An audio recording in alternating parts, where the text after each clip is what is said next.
when these videos that we make, these GutsyGo videos go viral, they change the whole narrative and they make the youth kind of agents of change. So that's one of our goals, is to like make the adults first of all and the youth realize that they have the power, and the power is infinite. So it's quite easy nowadays to make them see that you have the diamond in you, because look at what the other over 4,000 youth, Finland, Estonia, and soon Sweden has done already, these projects. They've done so great things, so we know that you can do this too. What can we learn from youth and youth workers? How can we support each other and become a better version of ourselves? This is the Source of Growth podcast, created by a Hungarian NGO, the Academy of Experience. I am Arpad Barnai, the host of the podcast. In the third part of our conversation, Pedram told more about the bullying experiment. How did it evolve? He also spoke about how the videos are made and what he sees as the impact of recording volunteer projects and showing them to the world. We talked a bit about the theoretical and value base of Gutsy Go and some more details about the challenge of the Gutsy Go week, about why it is engaging to have appreciation and challenge at the same time for youth. He also shared how is the editing done, and at the end of our conversation you can hear about how can you cooperate with Gutsy Go. And just getting back, we may to the concrete example, there was this team bully experiment and there was this preparation by the coach. The youth went out and thought like, okay, let's interview people. And they came back and they changed because you ended up with having a different material, not just the interviews. So how does that happen? What did they do? After that, when they did those interviews and they came back and the material was like watched together, and the coach was like saying that, hey, should we do with this material and with your ideas, should we do a kind of video that would explain how you should interview and what you should do about bullying? Like if you see bullying, kind of explanatory or educational video, material. And then the youth reaction was really, really great. They were like, isn't this something that we always do in school? Isn't this Gutsy Go week supposed to be something braver? And like the coach was like, yeah, you're right. Then they started to evolve and throw some ideas. Somebody was saying that, hey, why don't we just go and act bullying and see what happens? And first, also, some of the adults was like, no, hell no, this is so crazy. You can't act so well and it's not going to work or something like that. But the youth was like, yeah, we totally can do that. And so they started to train those scenes. Those who are watching this, you really should go to see this video because it's amazing what happens. They act so greatly, these situations, bullying situations, and they went to bus stops and they acted that they are bullying their friend. So there was groups of 3. They divided the whole 10 people to like 3 different groups where they changed the place of the bully and the bullier, and so that it was clear that no one is the only one who is bullying all the time. And after that was filmed, at the same time there was like interviews about the youth, how they feel and what happened. And what they wanted with the videos was that they wanted to record the reaction of people around them. So it was kind of live experiment in real life. Exactly, yeah. So that was the first idea. So when that was done and there was like maybe 10 experiments or tests, the result was that almost everybody stopped the bullying. So there was only a couple ones who didn't, and they maybe wasn't aware. That's like, there's 2 different things. The experience of the youth, they learn when they do. So they was really touched about the adults' reactions and how they kind of saved the bullied really rapidly and really strongly. So it was amazing, first of all, the reaction that when they see that some adult is ready to like put their heart and stop it. What they told, those stories. One guy was saying that my sister is bullied at school and I know that her life is so bad because of it and I see it all the time, so I can not let this happen. I can't watch this. That was an amazing reaction. And the other thing is that that's what the youth feel and what they learn when they do this project. But there's a whole new life when the video is edited and it's put together. So when these projects are done, we don't necessarily know what's going to be when it's made to a video. So we have two kind of methods. Sometimes the youth edit their videos themselves. That's kind of lighter Gutsy Go and easier. We have online-based, cloud-based editing program that we're using. And the other kind of more production level Gutsy Go is where we have professional editors, and they edit after the youth have done those projects. They edit the videos, and the premiere in school is where everybody sees kind of professionals edited videos. So this got the bullying experiment was edited by a professional, and that's when the adults and the production team has kind of power as an adult to think what we want to show of this. So when the bullying experiment was on the editing table, it was decided to be shown as an experiment where we could see how adults stop the bullying, and also the youth was saying and challenging when on the street there, when it happened, there was filmed many of these clips that, hey, you have to be the one who does this. You have to be the one who stops the bullying. So there was a challenge for the audience, and at the same time there was examples how you could stop the bullying if you saw it as an adult. So it became like really, really strong, and that was also seeing in Facebook like 1 million times, and now in TikTok it's something like 200,000 also, and a lot of comments, of course. So there's another life when it goes viral, and that's something that I wanted to talk about. I have to read my notes. I have the story of youth, just like in the Forza case, is so much negative. Like we read all the news in general are really negative, and that's something that is a problem, I think.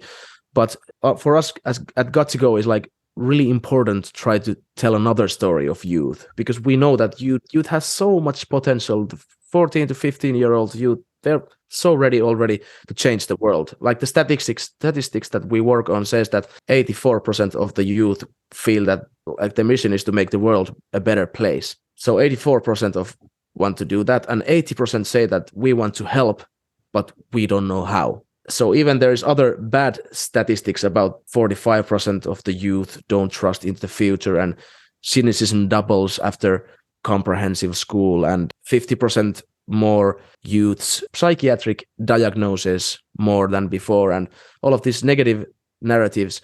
At the same time, we know that youth have the will to change the world, and they really want to do something about it. So that when these videos that we make, these Gutsy Go videos go viral, they change the whole narrative, and they make the youth kind of agents of change. So that's one of our goals, is to like make the adults first of all and the youth realize that they have the power, and the power is infinite. And all this happens during a school day. It's not something crazy, choosing people with the most high IQ and peace innovation lab or whatever. Just anybody in the whole world, 14, 15-year-old or even younger or whatever, we can make so great observations and do amazing. You know what I really like in this? Sorry to interrupt, but a lot of things. One thing is, I think it's pretty much resource oriented. So like addressing youth in resources, and not only get discouraged by any labels that are around or maybe frightening statistics. And they are about real stuff. Yeah, situation is not good, but what can you build on? And noticing that youth really want to do stuff, and they want to go for something that's meaningful, and also that they can do stuff. That's one thing. So I think it's on the one side, it's about youth, but on the other side, it's a practice session for teachers, parents, anyone involved, because then they can put these glasses also on that, hey, they actually can and want to do things. And that's a good thing to practice. And the other thing I really like is that after the pandemic, it's even more important that community and connecting to people around us is of great value. So it's a very, very important thing. And practicing during this volunteering that you do, that if you want to create a meaningful change, you don't have to change the world or the whole society. You can just practice looking around and try to make things better for someone, paying attention to other people and their needs. This is something that's super, super important. And I think like this peace building, community building, connection, strengthening approach of yours is just a great example. And I think it's really great if people copy it. And is there any source that you get your inspiration from, or it just came from your own experience? Yeah, that's a great question. First of all, I need to add that you said in the start that this could work somewhere else than Finland as well. And I have to mention that we have been 2 times already in Estonia, and now we're going to Sweden, which is great because we really hope that we could go and do this. Wow. Anyone can use our material and copy the projects, but I don't know yet. It's not so easy to do the GutsyGo thing. So at least we hope that if you want GutsyGo, the whole thing, call to us. Yeah. But yeah, there is service learning. Do you know service learning? Yeah, that is something that we also know that is there is some components of what we do, service learning. So doing service projects and learning by that. So that kind of model already exists. You should check online if you want to know more about it. It's just like method how you can learn by service. So that's something that we know of also, and we knew it before. Then there's some spiritual philosophies that this is behind this, that we have the value base that every man is a mine rich of gems, that with education you can bring the diamond. So the value is that when you go to school and you meet these youth, we think that all of these youth has a diamond inside them, and we just, as an adults, we have to pick and like show the diamond to everyone, because many times the youth themselves don't see it, so we have to make them see. And how do you do that? Also, you mentioned skills and competence development as part of this learning, and I think it's polishing and then showing the diamonds and gems is actually that, like, okay, look at you, look at the resources you have, you've just shown how capable you are. So how do you do that? Because it's kind of short period that you are with the youngsters. So what would you say to that? Once again, the films work for us quite great, because it's kind of actually weird to talk about this, because first there was no films when we did this, but now we have the films, so it's kind of building up. But if I start to think about it from the first project, that there were no other projects that youth had done before, and we had to start from scratch. So it's all about really, really strong belief. So when we went to that Forssa or that Karhuvuori, those first schools that we did this, we stayed in a really big screen and we tell the youth that you can change the world. Like you are already doing it, and we I don't even remember what material we showed to them, but there was this pre-assignment. So they all had to send us photos of their area. First of all, there was 2 pre-assignments, which we still did have these. So before the Gutsy Go week, we ask all the youth 2 things. Send us 1 photo. What is the most valuable thing that without that thing, your city or your area wouldn't be the same? Wow. So they might send a picture of their family, their best friend, their dog, their McDonald's, or whatever they feel is like the greatest thing in their area. So it's like appreciation. And the other assignment is that write a thankfulness note to someone you're really thankful of, and send it to that person, and also send it to us. It was clear from the beginning that it's going to be shared with others. The youth don't actually know it, but since now in 6 years, they have never complained about it. So they don't know that we might, because we never put their names, but the pictures that they sent us, we show them in the big screen in the start. So it comes to them as a surprise that there is pictures of all the things that they love.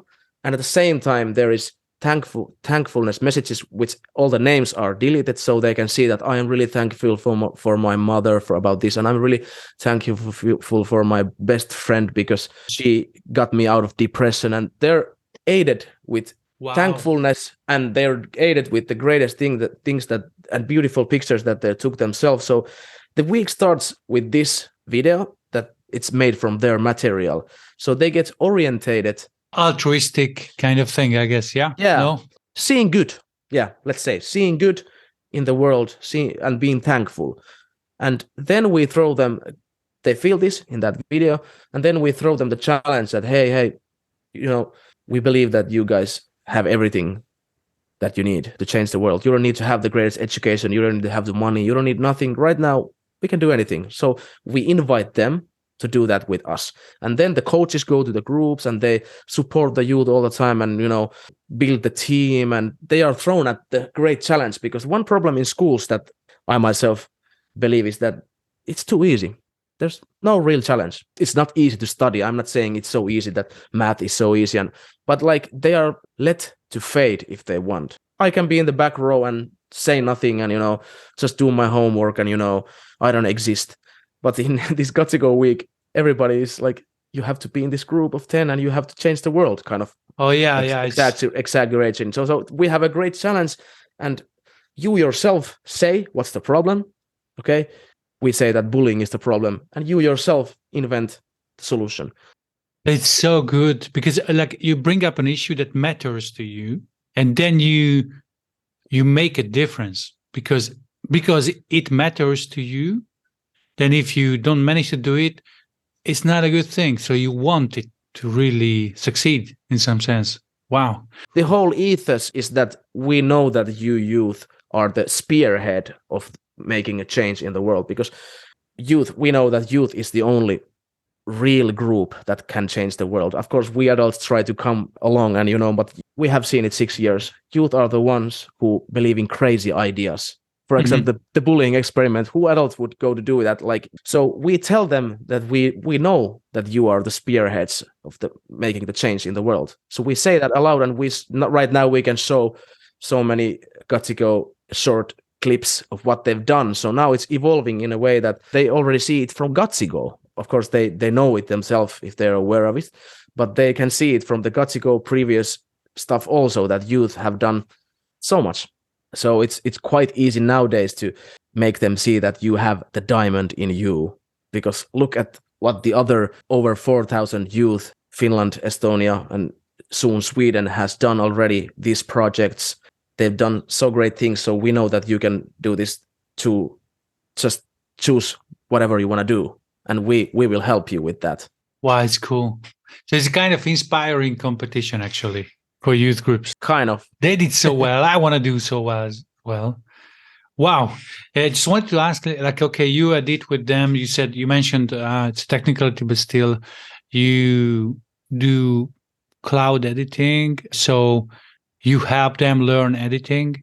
Yeah. So in the lighter GutsyGo model, it's quite a heavy ride. There's no real education. Like there is just like some youth choose that, okay, I want to be the editor. So we give every 10 group the possibility for 1 or 2 people to become the documentarists. So they can film and they can come to edit. So in the 4th day, which is Thursday, these who has been selected in the first 2 days, selected to be documentarists, they come to this editing session, and they have really quick, once again, video where we show how you can use this cloud-based, really great Norwegian company, video, that we have used now for quite many years. And everyone who is filming the projects with their cell phones is uploading their material to that cloud-based software, which has all the GDPR and everything is solved, because it's like no students can publish the materials. So they upload the videos, and then the documentarists come Thursday.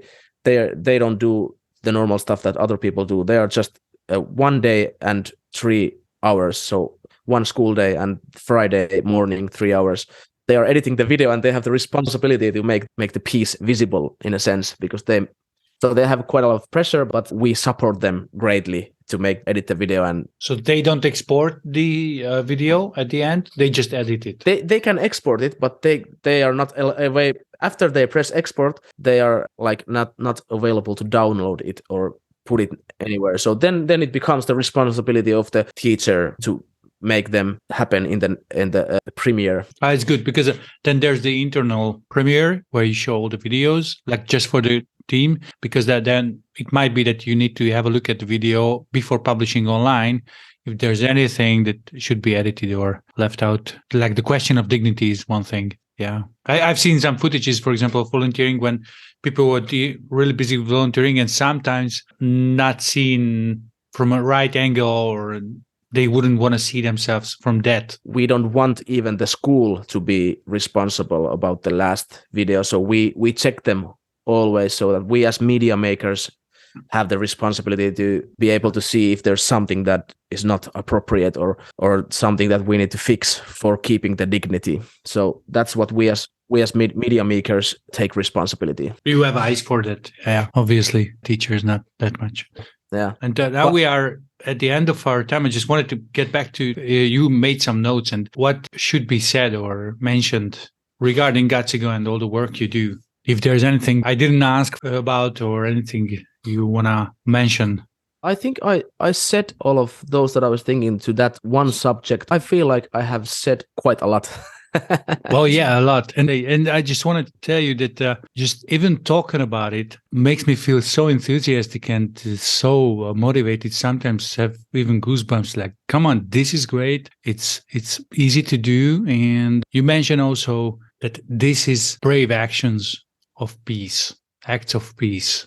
I think these words ring a bit differently these days and these times. So making actions of peace matters a lot. It's also very, very important to show this topic, give it space in media and in social media, and not only the topic itself, but how it's done. So I really, really appreciate the work you do and also that you make it available for people. And if someone is interested in your work, where can they reach you and what are you interested in? What kind of cooperations or with what can they contact you? Yeah, definitely go and check GutsyGo.fi. It's a Finnish ending. GutsyGo.fi. In the right corner, click English and you will find information about us and you can check our channels.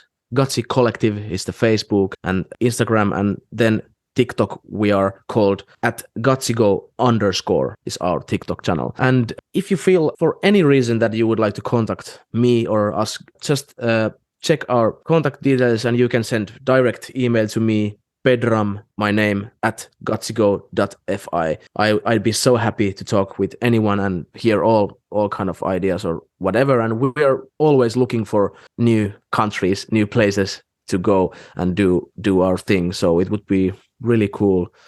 Thank you for this. And also we will add to the show notes of the episode, like links and also links to the videos, but also where you're available. And yeah, thank you very much for this conversation. This is super, super important and very inspiring what you do. Thank you so much, Arpad. Thanks for inviting. It was really a nice ride for me as well to be able to talk about what we do, because it also makes me really happy to talk about it. Thank you for listening to this episode of the podcast. If you found our work useful and inspiring, you can follow us by clicking on the links in the description. If you would like to support us, you can also do that by giving us feedback, recommending our work to others, or sending donations. As an NGO, we are grateful for any type of support. Take care, live well. We hope to see you again.